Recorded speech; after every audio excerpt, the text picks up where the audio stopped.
Uzri reveal coming in early and coming in hot from Red Zone Rogue. The Switch-a-Roo assassin ability is really, really good, and I know people are really excited about her, as I think they should be, and I'm thinking she's going to be very effective and very strong. She is definitely something to keep in the front of our minds as we go through spoiler season, which starts basically now, if not already.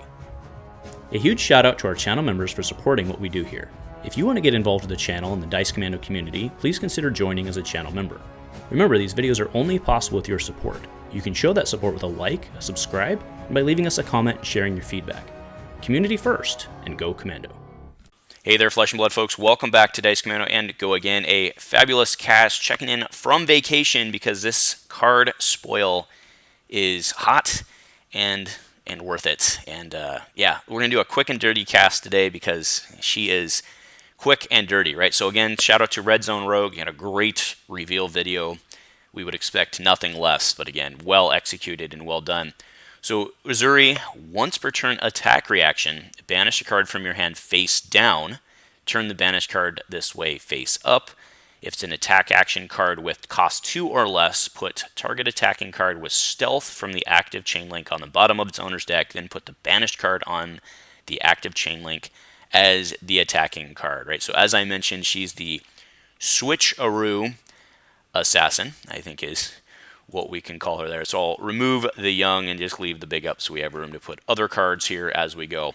So I think this is really strong. So when we first saw her, the first takeaway was, oh my gosh, she makes 2 free resources. And I admit that's where my head went immediately right away. However, in reality, because that card, the stealth card, goes on the bottom, you're not actually making the resources, right? So it's not about free resources as much as it just is the Switch-a-Roo or even really the implied Switch-a-Roo.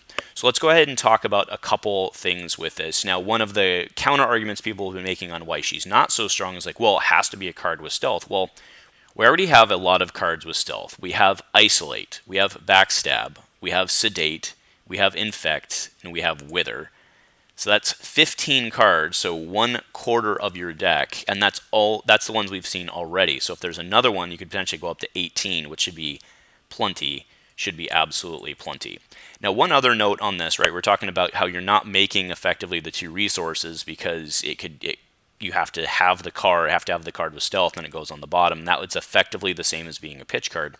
That said, it does allow you to play a more red pitch skewed deck. Now, I don't know if that's a good idea given the wizard heavy environment we have. That said, it's certainly an option, right? And do keep in mind though that you could have a blue stealth in there for your pitch, and a 0/1 could become a command and conquer, right? And I think that's the big discussion on this, is because it doesn't have to be an assassin card, there's no real restrictions on it. You can turn your 0/3 into a command and conquer, and that's pretty dirty. Now, one thing to note on the kind of the rules on this is, let's go ahead and pull up Cut to the Chase, right? So Cut to the Chase says that you give the assassin action. Okay, so that actually wouldn't work because you'd want it to be a stealth card. So let's go ahead and use Razor's Edge. Yeah, Razor's Edge is the right one to use. So Razor's Edge, target attack action card with stealth gains +3. So let's say that you have your 0/3 with stealth out there, or your 0 cost stealth out there, and you Razor's Edge it to make it 6, make it +3. If you then do the Uzri reaction thing, that would not carry, right? So you wouldn't want to do something like Razor's Edge on that. You could, however, do Shred, right? Because you can choose the order of your attack reactions in this case, right? So let's say you have the 0/3 out. They do defend it.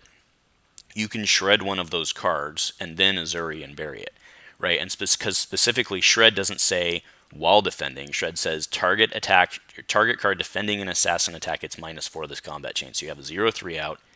They defend. You can Shred it. It gets -4. Then you swap them. Now, sure, they could come back. They could come back later on, and they could, in the release notes, say that the Shred is not. If you swap it out, it doesn't shred or something like that. That could end up being the ruling. I think that would be a bad ruling, because Shred doesn't say wow, but they could change it. They could change it, right? So, if I'm wrong there, I'm wrong there, and fair enough. Let me know in the comments if you agree, if you disagree.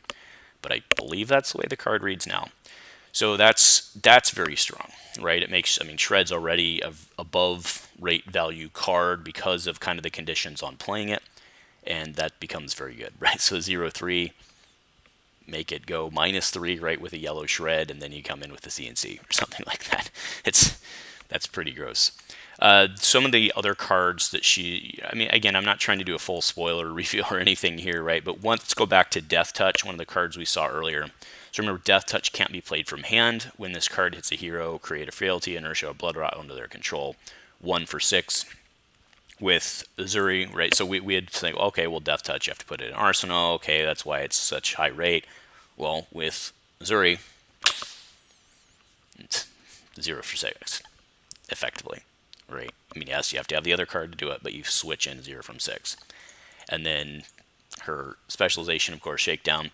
If you've played or activated attack reaction as Chain Link, which you would if you're putting this down with her, Shakedown is when this hits a hero, choose a color, and they reveal their hand, banish a card of the chosen color. Also very strong, right? And then, of course, like we've been talking about, Command and Conquer.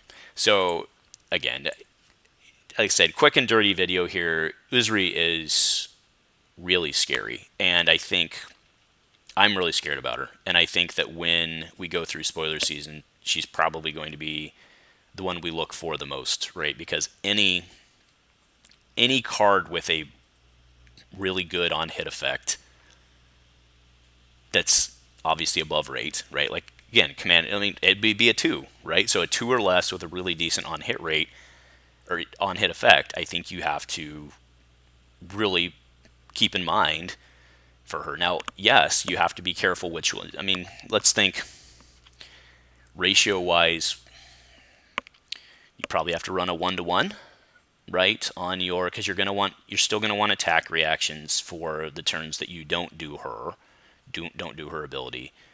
And Assassin has no lack of attack reactions. You're saying stealth.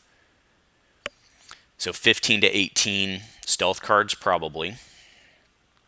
You could probably run 1-to-1. So 15 to 18 of the on hit, of your Command and Conquerors, or what's her spec called again? Her spec card is Shakedown.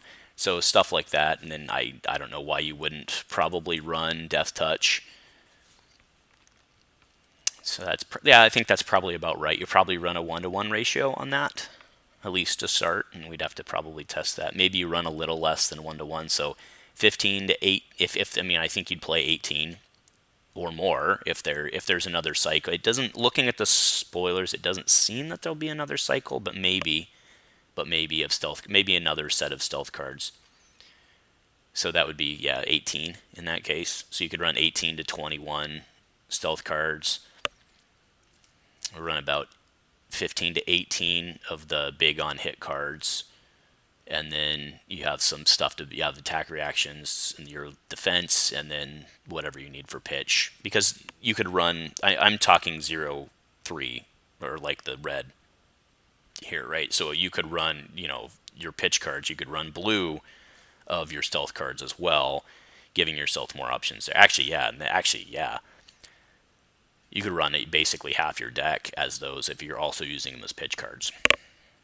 So anyway, just early theory crafting here, and I'm kind of just talking to the screen at this point, but this is very, very interesting to watch going into the season. Because again, anything we see with a massive on hit, you have to really be worried about her with that. Because just the mind games, and I mean, your heroes never, playing against her, you're never safe. Very, very cool.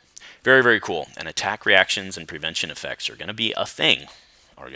So anyway, that's it for me. Let me know what you're thinking as well. Do you think she's as scary as I do? I don't know. We'll see, I guess. Anyway, thanks for checking in, folks. Go Commando.